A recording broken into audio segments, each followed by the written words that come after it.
శ్రీగురుభ్యో నమః. హరి ఓం. లక్ష్మీనాథసమారంభాం నాథయామునమధ్యమాం అస్మదాచార్యపర్యంతాం వందే గురుపరంపరాం. నా యొక్క గురుదేవుల పాదపద్మములకు నమస్కరిస్తూ శ్రీ వాసుదేవార్చనం యూట్యూబ్ ఛానల్ని వీక్షిస్తున్నటువంటి ప్రేక్షకులకు మరియు ఇందులో విశేషాలు వింటున్నటువంటి శ్రోతలకు నమస్సులు అర్పిస్తూ మనం ప్రతిరోజు తెలుసుకుంటున్నటువంటి శ్రీ భారతీ సూక్తి అనేటువంటి విశేషాల్లో శకుంతలోపాఖ్యానంలో ఉన్న విషయాలు తెలుసుకుంటున్నాం. ఇందులో భాగంగా శకుంతల దుష్యంతుడితో మాట్లాడుతున్నటువంటి సందర్భంలో చెప్పిన ఒక మంచి సూక్తిని ఈరోజు కూడా తెలుసుకుందాం. సత్యవాక్య విశేషాన్ని తెలియజెప్పేటువంటి ఒక సూక్తి ఈరోజు శకుంతల నోటి నుండి నన్నయ్య గారు పలికిస్తున్నారు. సత్యం ఎంత గొప్పదంటే వేదాలు, ఉపనిషత్తులు మొదలైనవి కూడా ఈ సత్యవాక్యానికి చాలా గొప్ప విశేషాన్ని, స్థానాన్ని ఇచ్చాయండి. సత్యం వద అని చెప్పారు. నిజము మాత్రమే మాట్లాడు, అబద్ధాన్ని చెప్పొద్దు.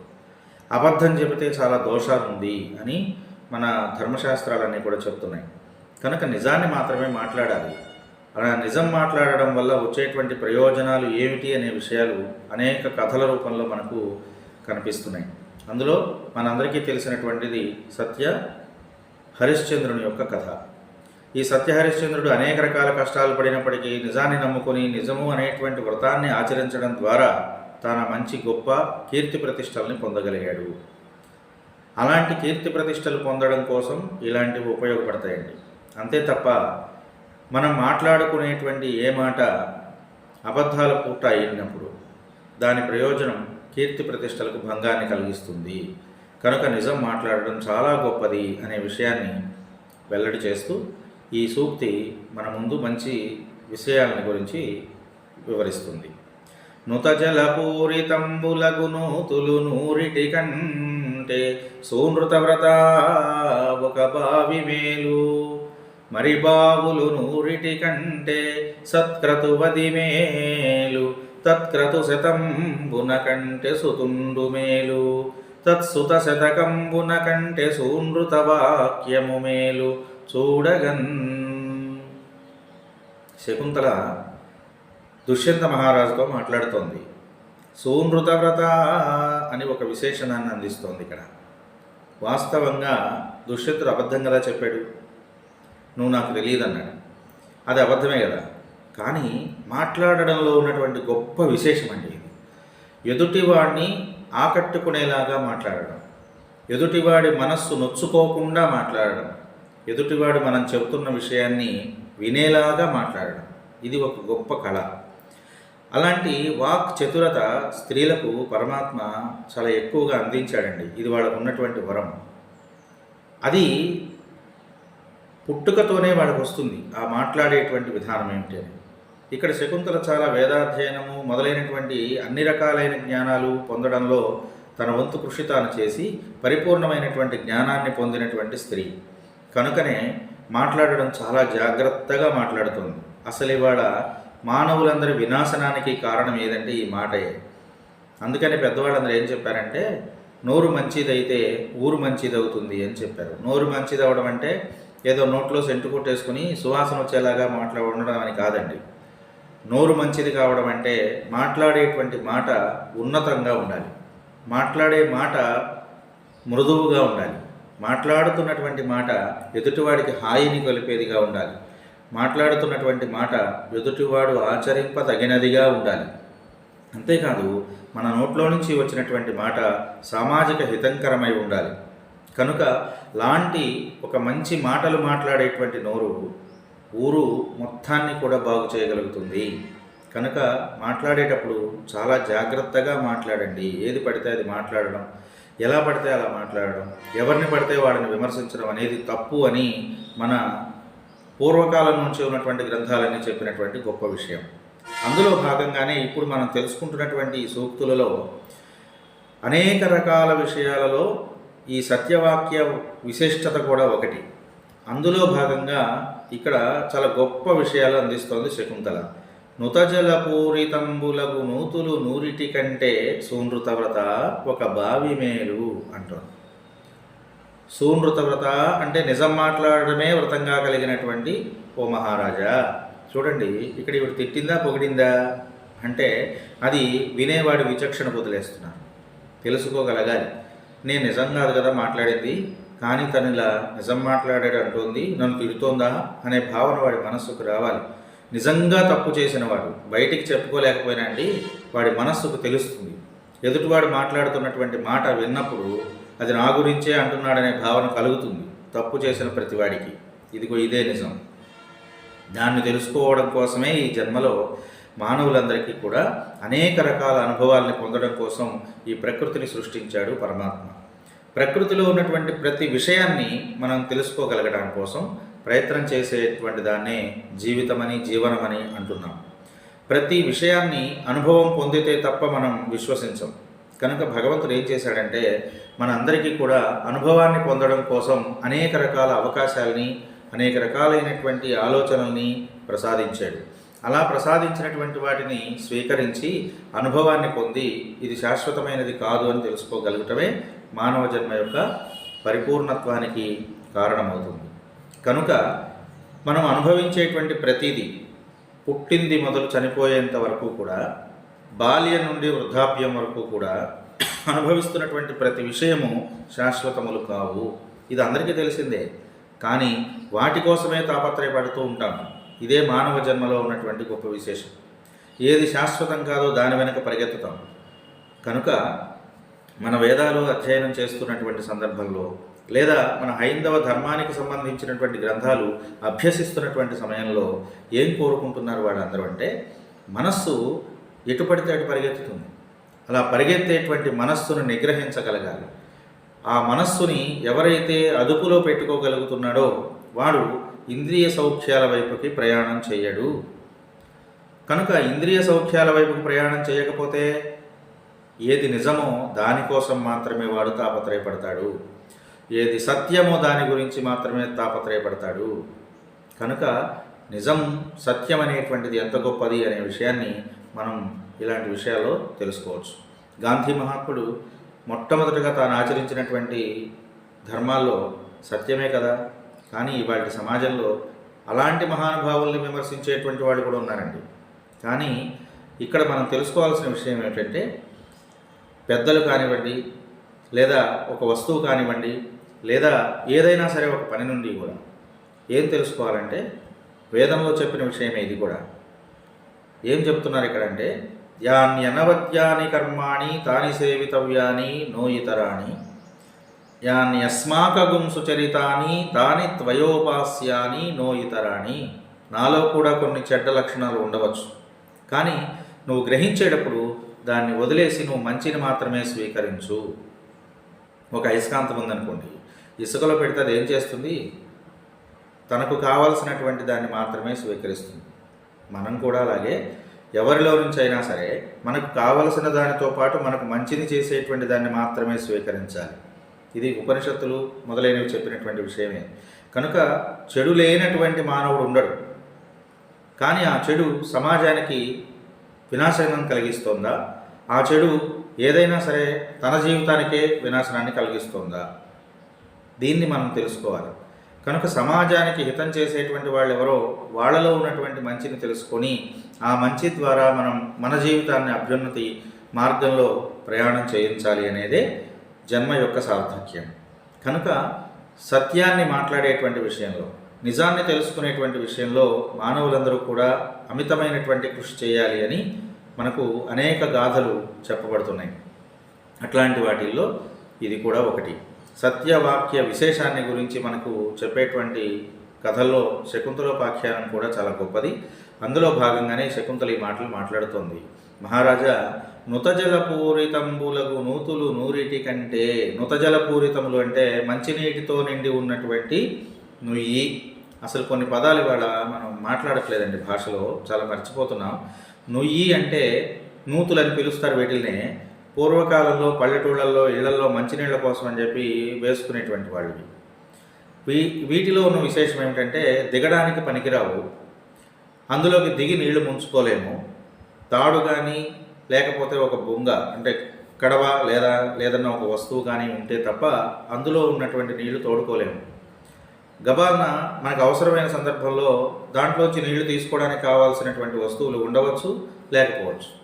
కనుక నుతజలపూరితంబులకు నూతులు 100 కంటే అలాంటి నూతులు 100 ఉండడం కంటే, ఎలాంటి నూతులు?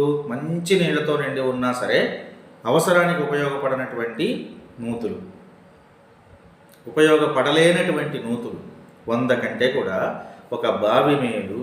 దాంట్లో నీళ్లు చవకగా ఉన్నా ఉప్పులుగా ఉన్నా దిగి గబాలను ఒక చుక్క నీళ్లు తాగడానికి పనికొచ్చేటువంటి బావి, దీన్ని దిగుడు బావులు అంటారండి. అందులోకి ఏమున్నా లేకపోయినా గబగబా మెట్ల మీద నుంచి క్రిందికి దిగి వెళ్ళి నీళ్లు చేత్తో తీసుకొని తాగేయచ్చు. అట్లాంటి బావి ప్రాణాన్ని నిలబెడుతుంది. మహారాజా తెలుసుకో, నుతజల మంచినీళ్లతో నిండి ఉన్నటువంటి 100 బావుల కంటే 100 నూతుల కంటే ఒక్క బావి చాలా గొప్పది. అంతేకాదు, మరి బావులు 100 కంటే, అలాంటి బావులు 100 కంటే, ప్రాణాన్ని నిలబెట్టేటువంటి బావి గబగబా దిగి నీళ్లు తీసుకొని తాగడానికి పనికొస్తుందని చెప్పుకున్నాం కదా. అలాంటి బావులు 100 కంటే కూడా ఒక్క క్రతువది మేలు, సత్క్రతువది మేలు. క్రతువు అంటలేదు, సత్క్రతువు అంటున్నాడు. మంచి యజ్ఞం. అంతే మనం చూస్తున్నాం సమాజంలో ఇవాళ. అంటే ఎవరినో విమర్శించడం కోసం నేను మాట్లాడట్లేదండి, కానీ యజ్ఞాలు యాగాలు అనేటువంటి ఒక పవిత్రమైన కార్యాలు, సామాజిక ఉపయోగకరమైనటువంటి, ప్రకృతి దోషాలను తొలగించగలిగినటువంటి, ప్రాకృతికమైనటువంటి అనేక రకాల ఔషధీ గుణాలను సమాజానికి అందించగలిగినటువంటి శక్తి సామర్థ్యాలు కలిగినవి యజ్ఞాలు. అలాంటి యజ్ఞాలు అనేక రకాలుగా మనకు చెప్పబడ్డాయి. ఒక్కొక్క కార్యానికి ఒక్కొక్క రకమైనటువంటి యజ్ఞం. అలాంటి యజ్ఞాలు మనం చూస్తే ఆ యజ్ఞముల యొక్క ధర్మాలు ఏమిటి, ఆ యజ్ఞాన్ని నిర్వహించడానికి ఉన్నటువంటి అనువైన పరిస్థితులు ఏమిటి, ఆ యజ్ఞాన్ని నిర్వహించడానికి కావలసినటువంటి సందర్భం ఏమిటి అనేటువంటి విషయం నాటి సమాజానికి తెలియట్లేదు. సగం చదువుకుని దాంట్లో ఉన్నటువంటి విషయం ఏదో మనకు అర్థమైనంత వరకు స్వీకరించేసి ఇదే పూర్వకాలంలో చేశారు, అశ్వమేధ యజ్ఞాలు, నరమేధ యజ్ఞాలు అని మనుషులను చంపేశారు, గుర్రాలను చంపేశారు, వాటిని చంపేశారు, వీటిని చంపేశారని ఇష్టం వచ్చినట్లుగా ప్రేలాపన చేసేటువంటి వాళ్ళు చాలామంది మనకి ఈ రోజున కనిపిస్తున్నారు. కానీ అశ్వమేధ, నరమేధ, గోమేధాది యజ్ఞాలు చాలా పరమోత్కృష్టమైనటువంటి ప్రయోజనాన్ని కలిగించేవిగా మన ధర్మశాస్త్రాలని చెప్పాయి. దాంట్లో ఉన్న విషయాన్ని తెలుసుకోండి. ఏమంటే లేస్తే మన కళ్ళ ముందు తిరుగుతున్నటువంటి కోళ్ళు తినేవాళ్ళు ఎంతమంది, మన కళ్ళ ముందు తిరుగుతున్నటువంటి మేకలు తినేవాళ్ళు ఎంతమంది, మన కళ్ళ ముందు తిరుగుతున్నటువంటి అనేక రకాల జీవరాశుల్ని హింసించి వాటిని ఆహారంగా స్వీకరించి ఆనందపడుతున్నటువంటి వాళ్ళు ఎంతమంది.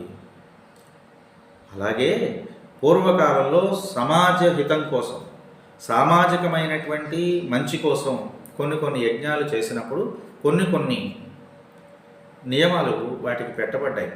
అలా ఎందుకు మనం స్వీకరించట్లేదు అని అంటే, స్వీకరించే మనస్సు మనలో లేదు. మనం చేసేది ఖచ్చితమైన పని, ఎదుటివాడు చేసేది సరి అయిన పని కాదు అనే భావనలో నేటి సమాజం ఉంది. పిచ్చివాళ్ళు అయ్యి అవన్నీ చేయలేదండి. ఇవాళ ఏదో నీకు కొద్దిగా జ్ఞానం కలిగింది కదా అని పెద్దలను విమర్శించడం, మన ధర్మశాస్త్రాలను విమర్శించడం, జ్యోతిష శాస్త్రాదులను విశ్లేషించడం, వాటి గురించి నీకు ఏం తెలుసని మనం మాట్లాడుతున్నావు అనే విషయాన్ని ఆలోచిస్తున్నావా? ఆలోచించట్లేదు. దాంట్లో ఉన్న నిజమెంత తెలుసుకోవడం కోసం ప్రయత్నం చేయట్లేదు. జ్యోతిష్యులందరూ బూటకాలు ఆడుతున్నారు, జ్యోతిష్యులందరూ నాటకాలు ఆడుతున్నారు, జ్యోతిష్యం అనేటువంటిది ఒక ఏదో పనికి మాలినటువంటి పనిని మాట్లాడుతున్నారు. నేను శాస్త్రాన్ని విమర్శించొద్దు అంటున్నాను. ఆ శాస్త్రం చాలా గొప్పది, ఆ ధర్మం చాలా గొప్పది. అలాంటి ధర్మాన్ని సరిగా అభ్యసించకుండా సమాజంలోకి తెస్తున్న వాళ్ళని మీరు విమర్శించండి, తప్పలేదు. సన్యాసాశ్రమం చాలా గొప్పది. సన్యాసాశ్రమాన్ని సరిగ్గా స్వీకరించి అవలంబించేటువంటి వాళ్ళు చాలా గొప్పవాళ్ళు. మీరు వాళ్ళని, ఆశ్రమాన్ని విమర్శిస్తూ సరి అయినటువంటి ధోరణిలో ప్రయాణం చేసే వాళ్ళని విమర్శించవద్దు. అది చాలా పొరపాటు. నీకు తెలియకుండానే నువ్వు అనేక రకాలైనటువంటి కష్టాలకు లోనవుతావు. దానివల్ల ఏం కలుగుతుంది, ఏం జరుగుతుంది అని అంటే ఒకటేనండి, ఏ పనైనా చేయంగానే దాని ప్రయోజనం కనపడకపోవచ్చు. అన్నం కూడా తిన్నాక అరగడానికి టైం పడుతుంది. అట్లనే మనం మాట్లాడే మాట, మనం చేసే ప్రతి పని, మనం చేస్తున్నటువంటి ప్రతి కార్యం మనకు తెలియకుండానే పరమాత్మ దాన్ని చూస్తుంటాడు. మొన్ననే కదా మనం చెప్పుకున్నాం, మనకు తెలియకుండా మనం చేసేటువంటి పనులను పర్యవేక్షించేవి కొన్ని ఉన్నాయి. వేదాలు, సూర్యచంద్రులు, అహము, ఇలాంటివన్నీ ఉన్నాయని చెప్పుకున్నాం కదా. ఖచ్చితంగా అవన్నీ చూస్తూనే ఉంటాయి అనే భయాన్ని కలిగి ఉండడమే సనాతన ధర్మం, గుర్తుపెట్టుకోండి. కనుక సనాతన ధర్మం మనందరికీ బోధిస్తున్న విషయం ఏంటంటే భయాన్ని కలిగి ఉండండి. భయం అంటే ఎవరికో భయపడమని కాదు, ఇక్కడ నీకు నువ్వే భయపడాలి. నువ్వు చేస్తున్న పని ఎంతవరకు సరైనది అనే విషయాన్ని మీద భయపడాలి. నువ్వు చేస్తున్న పనిలో ఎంతవరకు నిజాయితీగా ఉన్నావనేటువంటి దాని గురించి నువ్వు భయపడాలి. అలా ఉండడమే సనాతన ధర్మం అని చెప్తోంది. కనుక మన ధర్మానికి అందించినటువంటి జ్యోతిష శాస్త్రము, ఇలాంటి శాస్త్రాలు చాలా గొప్పవి, మంచి మంచి విశేషాలు అవి చెప్పాయి. దాన్ని స్వీకరించు చేతనైతే. అంతే తప్ప స్వీకరించడం చేతగా అన్నటువంటి మనస్సు కలిగిన నువ్వు దాన్ని విమర్శించేటువంటి స్థాయి నాకు లేదని గ్రహించు. అంతే తప్ప విమర్శించకూడదనేది మన ధర్మశాస్త్రాలు, ఇలాంటి పురాణాలు, ఇతిహాసాలని చెప్పుకున్న విషయం.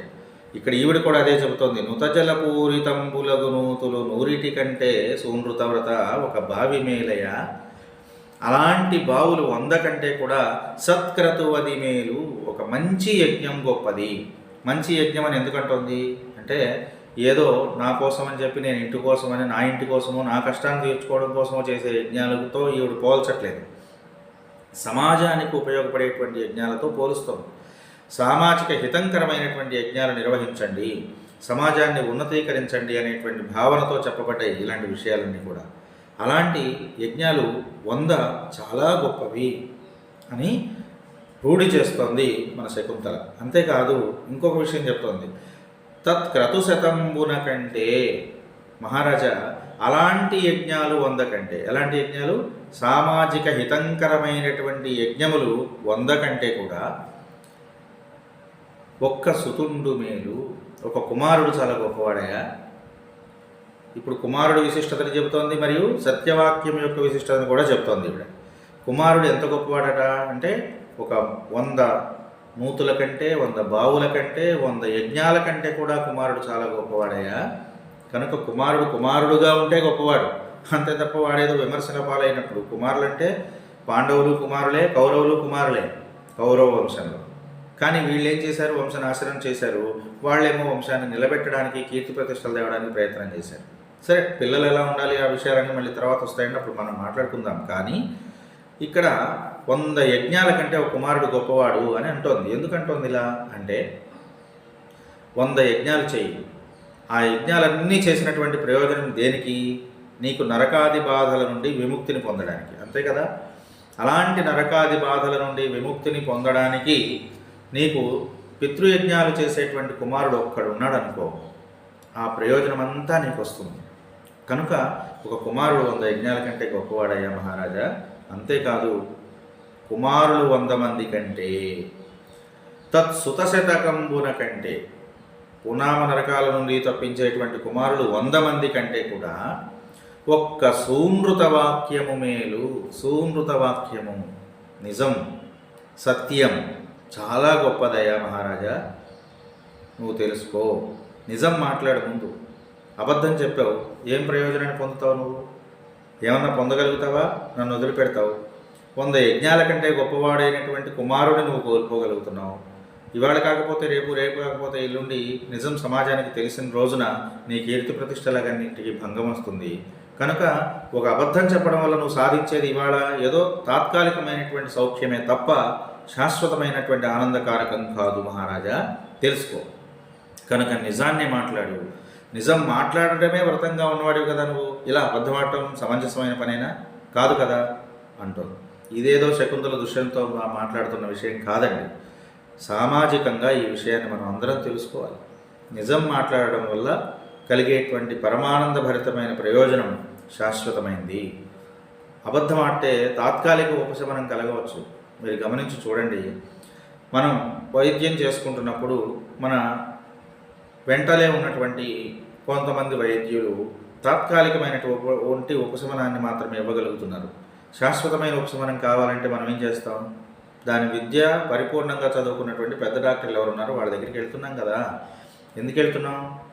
ఆ వ్యాధి నుండి శాశ్వతమైన పరిష్కారం కోసం, అంతే కదా. అట్లానే తాత్కాలికంగా చిన్న అబద్ధం ఆడేసి తప్పించుకుందామని ప్రయత్నం చేసి దానికి అలవాటు పడిపోయి అదే అలవాటుగా మార్చుకుంటే అనేక రకాల ఇబ్బందులు పడాల్సి వస్తుంది. కనుక మనమందరం కూడా ఏం చేయాలంటే నిజం మాట్లాడడం ఎలా మనసు పెట్టాలి, నిజం మాట్లాడడంలో ఉన్నటువంటి గొప్పతనాన్ని తెలుసుకోవాలి, అసలు నిజమేదో తెలుసుకోవాలి. ముందు మానవ జన్మ మొత్తం దానికోసమే కదా. ప్రతి విషయంలోనూ నిజమేదో తెలుసుకోవడమే ప్రయత్నం. తెలిసిందే నిజం అనుకోవడం తప్పు. నిజాన్ని తెలుసుకోవడం కోసం చేసే ప్రయత్నం చాలా గొప్పది. అలా అందరూ కూడా సత్య అన్వేషణం అనేటువంటిది చేస్తారని, అలా చేస్తున్నటువంటి ప్రయోజనకరమైనటువంటి కార్యక్రమాల్లో భాగంగా మీరు జ్ఞానాన్ని పొందుతారని, చివరకు ఏది శాశ్వతమైనది, ఏది సత్యమైనది, ఏది మనకు ఆనందాన్ని ఉత్కృష్టమైన ప్రయోజనాన్ని కలిగిస్తుంది అనే విషయాన్ని తెలుసుకుని ఈ మానవ జన్మను సార్థక్యం చేసుకోవడానికి ప్రయత్నం చేస్తారని ఆశిస్తూ, చిన్నపిల్లలప్పటి నుంచి మనం నేర్పవలసిన గొప్ప విషయం అండి ఇది. నిజం మాట్లాడడం పిల్లలకు నేర్పండి. లేచిన దగ్గర నుంచి అబద్ధం ఆడటం అనేది వాడు చిన్నప్పుడు చేస్తుంటే మనం ఆనందపడ్డాం అనుకోండి, పెద్దయినాక కూడా వాడు అదే అబద్ధాలు ఆడుతూ ఉంటాడు. సమాజాన్ని అనేక రకాలుగా ఇబ్బందులు పాలు చేస్తాడు. కనుక మనం సమాజాన్ని తయారు చేసేటువంటి గొప్ప స్థితిలో ఉన్న ఉపాధ్యాయులు, అధ్యాపకులు, వాళ్ళతో పాటు తల్లిదండ్రులు, పెద్దలు అందరూ కూడా చిన్ననాటి నుండే నిజం మాట్లాడడానికి పిల్లల్ని అలవాటు చేయండి. నిజం మాట్లాడుతున్న పిల్లల్ని ప్రోత్సహించండి. నిజం యొక్క గొప్పతనాన్ని వాళ్ళకి తెలియజెప్పండి. సత్యనిష్టాది అనేక రకాల కథలను పిల్లలకు అందించండి. సత్యనిష్ట అంటే మనకు తెలుసు, గో వ్యాఘ్ర సంవాదం అనేటువంటి పేరుతో చెప్పబడుతుంది. అది ఈ ఆవు పులి మధ్య జరిగినటువంటి సంభాషణ. నా ప్రాణం పోతుందని తెలుసు, అయినా సరే నేను నిజం కోసం మాట్లాడతానయ్యా, నిజం కోసం నిలబడతానయ్యా అని చెప్పి ఆవిడ చెప్పింది. అట్లా నిజం కోసం మనం నిలబడినప్పుడు నిజం మనల్ని నిలబెడుతుంది. ఈ విషయాన్ని గమనించండి. మన వేదాలు, ధర్మశాస్త్రాలు, ఇతిహాసాలు అన్నీ చెప్పినటువంటి విషయం ఇదే. ధర్మో రక్షతి రక్షితః. నువ్వు ధర్మాన్ని రక్షిస్తే అది నిన్ను రక్షిస్తుంది. నిజాన్ని నువ్వు మాట్లాడితే ఆ నిజమే నిన్ను నిలబెడుతుంది. ఇలాంటి విషయాలు తెలుసుకో. కాబట్టి పరమోత్కృష్టమైన మన హైందవ సంస్కృతిని అందరూ గౌరవించి, మన సంస్కృతిని అందరూ అలవాటు చేసుకొని సామాజిక ఉపయోగకారులుగా సమాజంలో ఉన్నటువంటి విద్యార్థులందరినీ తయారు చేస్తూ ఉన్నతీకరిస్తారని చెప్పి ఆశిస్తూ మరొక్కసారి మంచి పద్యాన్ని పఠనం చేసుకుని ఈరోజు మనం ఈ విశేషాన్ని ముగించుకుందాం.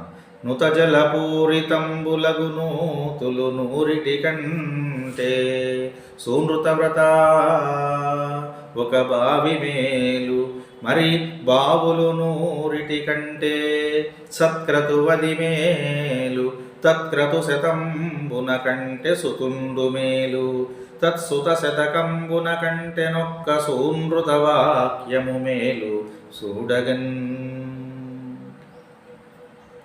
సత్యవాక్య అన్వేషణగాములై అందరూ జీవితాన్ని గడుపుతారని ఆశిస్తూ, ఈ వాసుదేవార్చనం యూట్యూబ్ ఛానల్ని ఇంకా సబ్స్క్రైబ్ చేసుకున్నటువంటి వాళ్ళు ఎవరైనా ఉంటే దయచేసి సబ్స్క్రైబ్ చేసుకోండి. బెల్ ఐకాన్ మీద క్లిక్ చేస్తే నేను ఈ వీడియోని అప్లోడ్ చేయగానే మీకు అది తెలుస్తుంది. అందరూ అలా చేసుకోండి. మీ ఇష్టాన్ని తెలియజేస్తూ ఒక లైక్ ఇవ్వండి. ఈ విషయాలను అందరికీ అందించడం కోసం షేర్ చేయండి. నన్ను ప్రోత్సహించండి అని చెప్పి మీ అందరినీ అభ్యర్థిస్తూ, ఈ మంచి విషయాలు ఇలాంటివి ఇంకా చెప్పడానికి నాకు శక్తిని, సామర్థ్యతను పరమాత్మ ప్రసాదించాలని వేడుకుంటూ సెలవు తీసుకుంటున్నాను. ఇట్లు మీ దిట్టకవి గోపాలాచార్యులు కంతేరు. నమస్కారం.